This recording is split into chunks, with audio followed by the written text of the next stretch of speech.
Hello tout le monde, j'espère que vous allez bien. On se retrouve aujourd'hui pour une nouvelle vidéo que je suis super contente de faire. C'est officiellement le retour sur YouTube. Je suis trop contente de vous retrouver.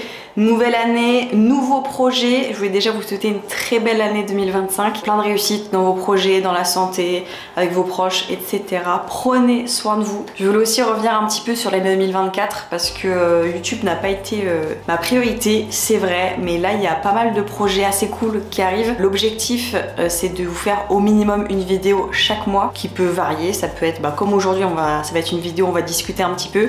Et après, on va parler un peu endurance. Et après, ça peut être des vidéos sur circuit, des vidéos de roulage, des vidéos de découverte de catégories, enfin toujours dans l'univers du sport auto. On va essayer de se donner un rythme de une vidéo par mois minimum, et puis s'il y a plus, ce sera tant mieux.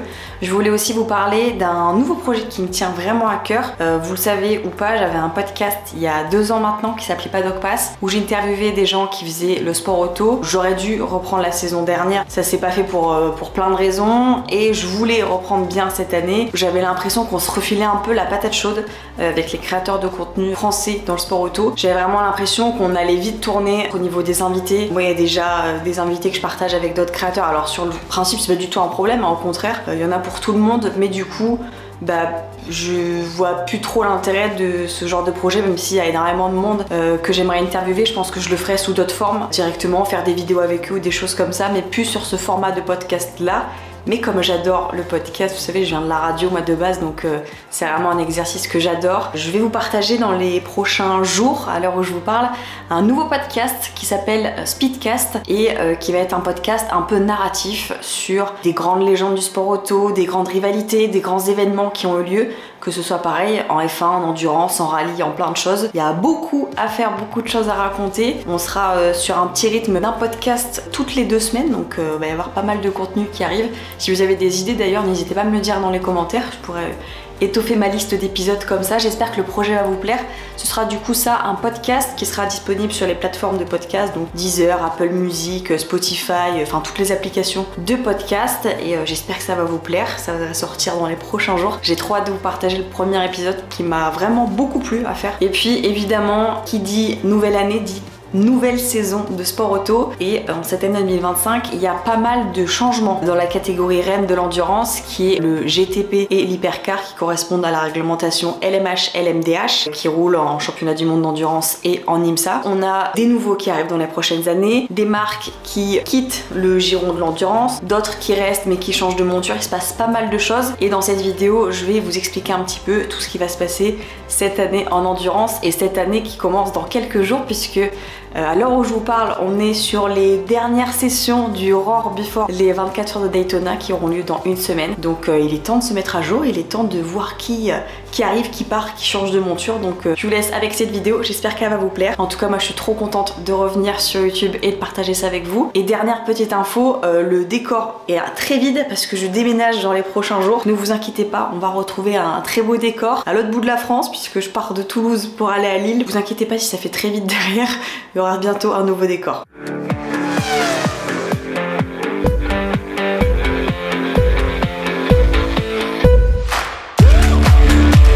Pour cette vidéo, on va parler donc des réglementations LMH, LMDH qui roulent dans la catégorie GTP en IMSA et dans la catégorie Hypercar en WEC, qui sont 2 catégories qui se correspondent. Le WEC, vous connaissez forcément, je pense, championnat du monde d'endurance. L'IMSA, je vous ai déjà fait des vidéos sur l'IMSA, n'hésitez pas à aller les voir. L'IMSA, c'est un championnat d'endurance nord-américain qui roule aux États-Unis et au Canada. C'est un très gros championnat dont font partie les 24 heures de Daytona, donc c'est vraiment un championnat assez connu en endurance. Et je vous ai fait des vidéos dessus, donc n'hésitez pas à aller les voir. Pour commencer, on va regarder qui part et qui on ne retrouvera pas sur cette saison 2025. La première voiture qu'on ne retrouvera pas, elle a déjà raté les 3 dernières courses de la saison dernière. On va parler de Isotta Fraschini. Eux, Isotta, ils ont arrêté à mi-saison 2024, donc évidemment, ils ne seront pas de retour en 2025. Il y a plusieurs choses qui font que le projet Isotta n'a pas marché. Tout d'abord, en fait, il y a une grosse différence entre des gros teams comme Ferrari, comme Toyota, ces gros constructeurs, et l'équipe Isotta qui est une équipe plus petite, même si ça reste une marque assez connue,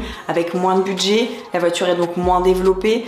La voiture a été exploitée par Duquesne, qui est une très bonne équipe, mais qui n'est peut-être pas au niveau d'équipes comme Ferrari, comme Alpine et comme d'autres. On avait aussi un décalage avec les pilotes qui sont des très bons pilotes évidemment, mais en hypercar souvent on met nos pilotes officiels, les pilotes qu'on appelle platine. Là on avait un équipage avec des pilotes silver. C'est pas le mieux pour démarrer un projet, il y a beaucoup de choses quand ils se sont lancés qui ont fait que sur le long terme ça pouvait pas perdurer comme ça avec aussi peu de développement, de budget à mettre dans la voiture. Malheureusement le WEC, comme tout le sport auto et d'autant plus la catégorie hypercar, ça coûte très cher. C'est ce qui fait que le projet n'a pas tenu même pour une saison 2024. Donc on ne retrouvera pas Isotta Fraschini en WEC en 2025. La deuxième voiture qu'on ne retrouvera pas en 2025, elle part à moitié. On va parler de Lamborghini qui retire son engagement en championnat du monde d'endurance mais qui sera toujours présent en IMSA. Je vous explique pourquoi. Cette année en WEC, on impose aux constructeurs qui sont engagés en hypercar d'aligner 2 voitures. Or dans le cas de Lamborghini l'année dernière, on n'en avait une qui roulait en WEC et une qui roulait en IMSA. Donc c'est une des raisons pour lesquelles Lamborghini a décidé de ne pas s'aligner en hypercar en WEC parce qu'ils ne veulent pas aligner 2 voitures tout simplement. Et on a aussi un changement au niveau de l'exploitation puisque la Lamborghini a été exploitée par Iron Lynx qui change de monture. Iron Lynx donc ils exploitent beaucoup de voitures, ils ont leur propre voiture, et ils s'occupaient du coup de marques officielles comme Lamborghini, et Iron Lynx passe sous le giron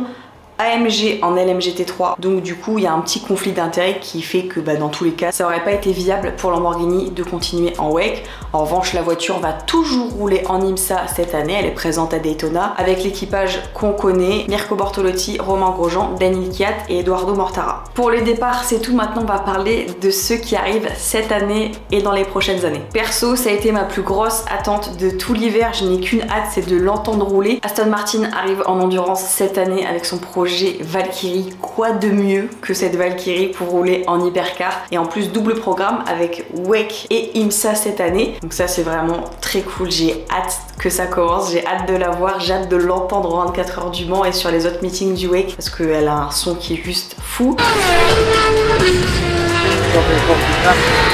Au niveau des pilotes sont confirmés Alex Libiras et Harry Dicknell. Et puis pour le calendrier, du coup comme je vous ai dit, elle fera toute la saison de WEC à partir du Qatar en février. Pour ce qui est de l'IMSA, elle a fait ses petits tours de déverminage au test de Daytona. Par contre elle ne roulera pas pour la course dans quelques jours. Ça arrive à beaucoup de constructeurs. Lamborghini c'était pareil l'année dernière, il n'avait pas roulé à Daytona. L'Aston Martin fera donc sa première manche d'IMSA à Sebring dans quelques semaines, mais j'ai hâte de voir ce que ça va donner. Deuxième arrivée, ça sera pour 2026, on l'a appris cet hiver, la fusion Genesis Hyundai qui arrive en endurance sous le nom Genesis Magma Racing avec la GMR 001 développée à partir d'un châssis Oreca, donc le même que l'Alpine en WEC et le même que la Cura en IMSA.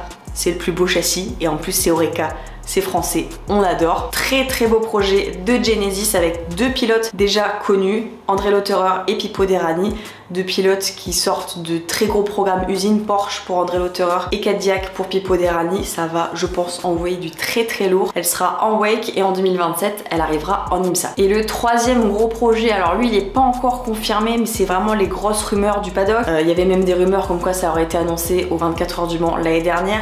Ça n'a pas été fait, c'est l'arrivée de McLaren en hypercar. Je pense que c'est pas un secret que McLaren souhaite arriver en hypercar, Zak Brown en a parlé. Ils sont aidés avec United qui a une grosse patte en endurance en proto. Je pense que c'est quelque chose qui va arriver. Pour l'instant on n'a pas de date. Zak Brown a annoncé que vu que la réglementation hypercar courait jusqu'en 2029, on pourrait potentiellement avoir une arrivée de McLaren en hypercar en 2027. À voir, pour l'instant rien de confirmé mais ça pourrait être très cool. Ça c'est pour les petits nouveaux. Maintenant on va parler de ceux qui restent et des potentiels changements. Alors évidemment on a les marques qui font toujours double programme IMSA WEC avec des très gros équipages. Porsche sera toujours présent dans les 2 championnats sous plusieurs entités. La première va Porsche Medski Motorsport, l'écurie officielle. On aura aussi Proton Compétition qui sera présent sur les 2 championnats. Et puis en Amérique on va retrouver toujours la JDC Miller qui court depuis maintenant quelques années. Du côté de BMW, très belle montée en puissance en 2024, ça promet. Déjà là Daytona pour les tests ils sont vraiment très bons avec toujours un double engagement exploité par le team RLL aux États-Unis en IMSA et par le team WRT en championnat du monde d'endurance. Et double programme aussi pour Cadillac qui change change d'équipe d'exploitation cette année. Cadillac qui sera désormais exploité en championnat du monde d'endurance par Jota. Le fit est incroyable, Jota c'est une des meilleures équipes d'exploitation du sport auto, j'ai hâte de voir ça. Et du côté de l'Amérique, ce sera exploité par le Wayne Taylor Racing qui passe d'Acura à Cadillac et qui a même transféré ses équipages Acura en équipage Cadillac. Très gros projet aussi pour Cadillac du coup du côté des US à surveiller. On reste en IMSA du coup puisque Acura continue son engagement en IMSA et du coup change d'équipe d'exploitation aussi puisque Wayne Taylor ne sera plus avec eux. Il repasse sur Meilleur Shank Acura. C'est eux qui avaient gagné les 24 heures de Daytona 2023 avant de se faire retirer la victoire pour triche, qui avait un petit peu signé le divorce entre Acura et le Meilleur Shank. Là ils sont de nouveau ensemble pour une nouvelle saison, à voir ce que ça va donner. Évidemment, toujours présent en IMSA, je vous en ai parlé tout à l'heure, Lamborghini avec une voiture qui continue son petit bout de chemin aux US. Du côté du WEC, pas de gros changements sur ceux qui restent et qui ne font que le WEC, Alpine, Peugeot, Ferrari et Toyota. On a des petits changements sur les équipages. Moi j'ai hâte de voir si les voitures vont apporter des nouveautés, etc. Mais on n'a pas de changement majeur sur ces 4 équipes. Tous ces nouveaux projets, ça promet vraiment une saison d'endurance 2025 incroyable. Je vous invite à suivre le championnat du monde d'endurance et l'IMSA cette saison, ça va vraiment être incroyable. Si vous savez pas comment on suit tout ça, et ben moi sur les grosses courses d'endurance, je suis en live sur Twitch pour vous dire où regarder, quoi regarder, les petits live timing et tout, donc n'hésitez pas à venir sur mes lives, à me suivre sur les réseaux sociaux, je parle souvent des grosses courses aussi à venir, puis vous avez les informations aussi sur les sites d'endurance, sur le site de l'IMSA, sur le site du WEC, plein d'infos partout. Voilà, on a récapitulé un petit peu tout ce qui allait se passer cette saison. Si vous avez besoin d'autres infos, n'hésitez pas à demander dans les commentaires. Et puis si vous voulez d'autres vidéos, par exemple pour parler des GT3 qui sont aussi présentes en endurance, n'hésitez pas, on en parlera si vous voulez. Nous du coup on se retrouve très vite sur YouTube, n'hésitez pas à liker la vidéo si vous l'avez pas fait, à vous abonner si c'est pas encore fait, et moi je vous dis à très vite pour parler d'endurance. Je vous fais des gros bisous, ciao ciao.